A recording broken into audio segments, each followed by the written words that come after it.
Carl and Brethren here from Games, Brains, and Head-Banging Life. gbhblofficial.com for sure. And it is reaction time as we're taking a look at another Scar Symmetry track. No strangers to reactions from old. Wow, you know what? Actually, what's been really, really fun is once upon a time, Scar Symmetry would only ever pop up in reactions when we were looking back at the past, going years ago, back when we were doing battle reactions and things like that. And now we get to check out modern Scar Symmetry music. I am, though, not even going to try to say this track title. Can you say this? Yeah, it's Chromonautilius. I actually can say that, Chromonautilius. I actually, but as soon as I, don't put yourself down, mate. Don't put yourself down. Yeah. But yeah, this is Scar Symmetry. This, of course, is coming from it's taken from the new album that's almost out, actually. Yeah, next month. It's May 25th today at the time of recording, and not June 9. Singularity. Yeah, the Singularity Phase 2, Xenotaph. Yeah, but this is Scar Symmetry. You should have some idea by now what you're getting into. It's going to be fast. Well, it's most likely going to be fast. It's going to be heavy. It's going to be intense. But you are also going to need a fucking notepad, a pen, and about 10 listens to even gauge the initial thing. That's what I'm expecting. That's the thing, that is what I'm expecting. How funny is it going to be? I'm completely wrong, and this is going to be a slow, chill, melodic, it's an instrumental drone track. It's been, what, since like 20 years since the release of the last album, so it feels like that, man. 9 years, part 1, 9-year gap to part 2, and it's a trilogy, so fuck knows when part 3 is coming. Hopefully not they? Can you remember, or do you know this, were they signed to Nuclear Blast when they released that first album? I can tell you, I don't think they were, but because they were actually, yes, they were Nuclear Blast. My God, then, because I was about to say, if they sign with Nuclear Blast for the second album, there's a high chance Nuclear Blast aren't going to let them sit in their hands. They have been with Nuclear Blast since their debut in 2005. Nuclear Blast has let them get away with murder. Somebody knows something about the MD of Nuclear Blast. Do you know what I mean? Let him go with fucking murder there. Do you know what I mean? All right, it is Chromonautilius. We are going to check this one out. Hope you got your pen ready and your paper. Let's do this in 3, 2, 1, go. Oh, it's not a ballad. Wow, not a ballad.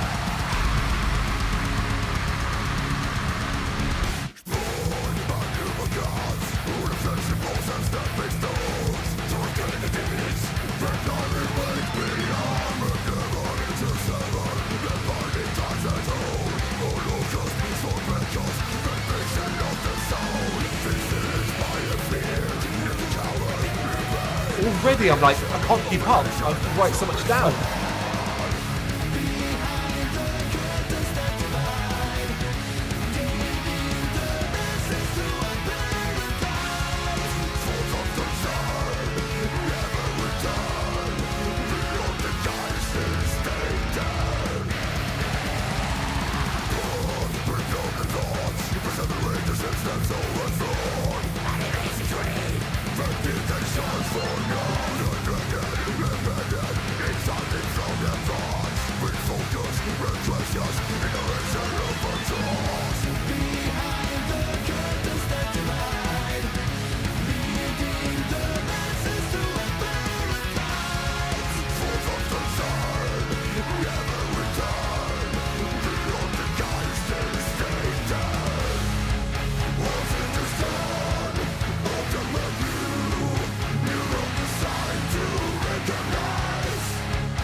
The song is 5 minutes long, and I feel like it's not went 2 minutes. It's like they've done so much.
nonsense. Fucking nonsense. Wonderful stupidity.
Oh, it's over. Catch all of that? Oh, it's over. I actually did really fucking well because I've got reason why. Although it's kind of dumb in the grand scheme of things, I think it still sticks to a certain degree. And about a minute 30, I wrote, this is more accessible than I'm used to, more accessible than I initially thought it would be. Now, there is a point around a 3.5, 4 minute mark where I think they pissed that all away, only then bring it back again. But I do think overall it's probably more accessible than you often get with Scar Symmetry. A major part of that is because of the chorus. That chorus, dare I say, is very radio friendly. I feel like that chorus alone wouldn't be out of place on a heavier station and stuff like that. But we're going through the stages. The first notable thing is obviously we get a blast at the start, but then within the first 10 seconds, you just catch it. And it comes up a few more times throughout. There's this background twiddly guitar bit, like that. And it's really short, maybe only 2 or 3 seconds in the background, but it's just enough to make go, all right, there's the progressive side of this band. And it's like that. Vocal styles, of course, we have to clearly, I mean, Jesus Christ, you'd have to be deaf to not pick out 2 distinct vocal styles, but there is a third. A third has a little bit more scratchy high going on briefly here and there, but obviously the most notable is we've got deep gutturals and we've got these high, clean, more epic kind of things. I think they're both excellent. I think sometimes the clean, when it hits a certain high, it almost sounds, and I hope I'm wrong here, but it almost sounds like there's an effect on it. And I don't think there is. I can't see why there would be. I heard it the first time and I was trying to listen out for a second time. And then I thought I caught it again at the end, but I'm not entirely sure if that's just the mass of music that's going along with it and I'm mishearing it. I haven't noticed it myself, to be honest with you, but I guess I'm also, I don't know if I would, if I was, unless I was really studying for it, because I guess this music, this song, this album, and Phase 1 is obviously deep rooted within science fiction. Yeah. Some of it actual science, but then the fiction element being applied, especially more in this one. And because of that, I think that's why it's quite intelligent, really, but why you have that guitar tone, which almost has sci-fi sort of movie sounds to it at points. And there are effects popping up throughout the track at different times to add to that whole, I don't know, concept or message. But I don't know if it's necessary on the vocals or if it's just an effect that's in there. It may just be my imagination more than anything else, because it's only, but that's a notable part. About 2 minutes, we get a guitar solo. That's where I've got to say, like, it felt like the song had already played out. I was generally like, oh shit, they really gonna, and I knew that meant we were gonna have to shift the tone because we had 3 minutes left. But you know what I didn't expect? That was, I mean, I was bafflingly old school, almost 80s heavy metal. We begin with like a 2 minute 40 mark melodic guitar solo. It's very old school sounding. It's all right, cool. We've calmed down for a moment. It's followed by some of the most melodic singing as well. And then from that, you got, and like I said, it felt so like, okay, we've got a more traditional heavy metal sound here. But that then follows into some of the heaviest bits of the entire actual songs and the heaviest drumming riffs and so on, with some orchestration sort of sitting in the background that's a little off kilter, doesn't sound quite pleasant to the ear, which to me kind of works in conjunction with the thing. And then we return to the chorus and we kind of go that way. It is a lot going on. My God, my camera's gone really badly out of focus there. Yeah. Anyway, I don't want to interrupt this talking, but yeah, because it'll come back in. There it is. So it all flows really, really strong, really nicely. And it's similar to another video we did in that cat decapitation thing.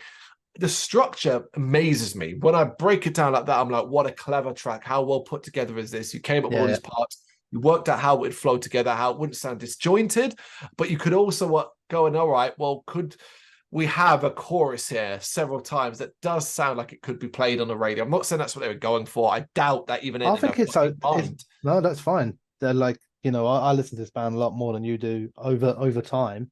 And that's one of the things I think I'd put down. When we actually did a reaction video to a song called Limits to Infinity, from the very first version, first album. We didn't do it 9 years ago, but we did it a year or so ago. Oh, yeah, been a while. I remember introducing that to you and saying, like, if you don't know a lot about this band, you're about to listen to is essentially a mix of an extreme death metal band and the song The Final Countdown. Yeah. This has been an experience of Scar Symmetry. And that does come across, because I think some people could find those cleans a bit jarring. Yeah, because he's got a distinct vocal style. Do you mean like the death metal growls and all of that is not want to say par for the course, because that implies that it's not impressive. Of course it always is. I can't do shit like that. But it's a more familiar thing. So the cleans do break it up and are important. It breaks things up for like a fan of it as well, because like if you got on board because you like the heavier stuff and you go, oh, I love this death metal side of things, the chorus might throw you out. If you get on board because you like the chorus style of music, then you might struggle in some of the verses. And so in that way, it can be quite contrasting. It's impressive. I enjoy it. I mean, in a way, like I remember thinking when I was listening to it again, though, I have listened to this song, I will say. I haven't listened to it a lot because it's come out in the Cattle Decapitation release window. Yeah. So you put it on because you're a fan, but you're kind of waiting for June 9th. Yeah. But I have listened to it. And to me, like being a fan of the original Singularity, it felt really weirdly familiar, considering there's a 9-year gap in there, a lot of band member changes, everything like that. And I was really pleased with that, because my biggest fear with this song, the previous song, the album overall, is after a 9-year gap, how are you going to consistently keep that concept? Like, a lot changes in 9 years, right? Yeah, particularly in the area they're delving into. I mean, science fiction is science fiction. It is what it is, but it evolves and changes. Science changes on a daily fucking basis. I know, right, fair enough and all that.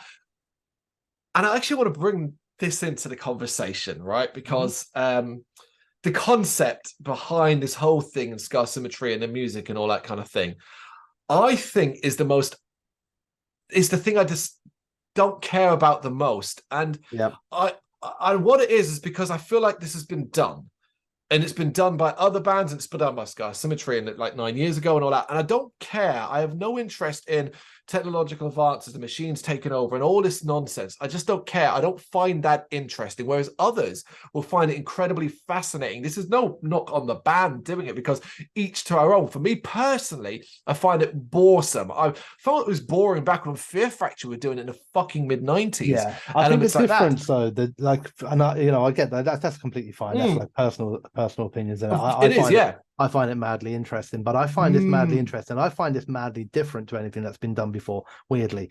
But that's because I'm such a fan of the first release that I've actually then, very sadly, spent time studying what they were talking about.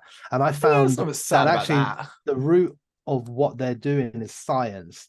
And then the fiction is applied, yes, but the idea of neo-humanism, the singularity, this is real science, real life, real things, real human trials that have happened, real big name business owners and scientists that are listed and class themselves as neo-humans, are followers of the neo-humanism movement. So that was the first album. And then it's kind of like, and what that could end up at. So it's not like it's science fiction based in science rather than science fiction based in fiction. Like, do you know what I mean? I know exactly. That's what I found interesting about it. Yeah. Yeah, right. So like, I get that. Like, I hear you saying that, but you still find it interesting. I still find that boring. Well, fuck you then. That's the problem. That is the problem. And you know what I mean? Like, so like, that's the problem. And because of that, I thought the video fucking sucked for the most, like for what I get it. I understand that. But for me, it was a distraction. I ended up scrolling away from it and not watching the video. I wanted to hear the music and write down my, you know, I guess that's why I wrote a bit more, because I wasn't really watching. There was no video in like the video wasn't that grasping me. But I feel like, as you said yourself, that's pure opinion based. I don't think that's a reflection of the music at all. I feel like, all right, people would, I think you probably maybe take a little bit more out of it if you really want to study the lyrics and follow the, but that's never really been my jam. And I still take a lot out of this. I thoroughly enjoyed it. That's the thing. I still thoroughly enjoyed it. And it has made me think, and it has left me going, okay, I'm fascinated to see what this album is going to produce as a whole package. Fascinated. I am too. And I get the thing with the video. The thing with videos, I like a good video. We all like a good video, don't get me wrong. But like a video is an add-on to the song in it. So it's a song that is my focus. I didn't love the video. Don't get me wrong. One thing I really disliked about the video is that within this really, really intelligent concept that I think they're doing, to me, intelligent, by basing it in this neo-humanism reality, by then using almost like stock views of aliens, like, oh, look, here's the green men with the big eyes and big head. I kind of found that a little frustrating. I wish they kind of just done things like shadows or something like that. Do you know what I mean? Like, because that kind of took it out of the science and straight into the B-movie territory. You know what I mean? Like to a degree. So I was almost like, don't. But the one thing I will say, and I really want to see it because I think it could be the turning point for me with this band, in that I love listening to them on record. I have never seen them live. Ooh. That is an interesting one. When you hear all of that and you see everything that's going on, there's a lot of layering, a lot of, like you said, effects and stuff like that. Like I wonder how they pull that off live, and I'm really intrigued by that. Well, on that, then I have a question for you. Pick a London venue, a realistic London venue that you think would work or could potentially, sound-wise, give them the strength they need here. But be realistic about it. Sound-wise. And be realistic. Don't be coming at me with no Brixton here. I mean, they're a reasonably popular band considering the lack of you name many other bands that can just like not be that famous, disappear for 9 years, come back and still headline festivals, even though they're small festivals. Don't get me wrong. You know, are they headlining somewhere? No, they did, didn't they? Tech Fest or whatever it was a year or two back. Oh yeah, of course, yeah, Tech Fest, of course, yes. You know, so they've got famous members and they're a famous band, so they have a gathering. The thing that threw me there was the sound thing, because I actually think they could probably comfortably headline something like the Ballroom. Yep. You know, I think that's probably a decent size. I don't know if they'll sell it out, but they'll pack it out, I think. You know? I think the Ballroom's, I think sound-wise, because just what you were saying about all those elements and how it might come across, and I'm thinking, oh God, where in London could that work? And it's like, okay, the Electric Ballroom could do it. Yeah, it's going to be an interesting one. I mean, I can tell you, if you're not already aware of this, but this is the actual opener of the album. I am aware. 11 tracks, including one, and an ending that goes nearly 8 minutes. Well, that's on June the 9th. But for now, that is Chromonautilius. You got any thoughts, anything to do? Let us know in the comments. Thank you very much for watching. If you liked what you saw, please help us out by giving us a thumbs up and hitting that subscribe button. If you really liked what you saw, consider donating to keep the website and channel running by buying us a coffee via our coffee page or picking up some merch from our Big Cartel store. You can check us out on gbhbl.com as well as via our social media, Facebook, Instagram and Twitter, as well as listen to our interviews via SoundCloud, Apple Music and Spotify. Just search for GBHBL. Games, horror and heavy metal. What else is life for?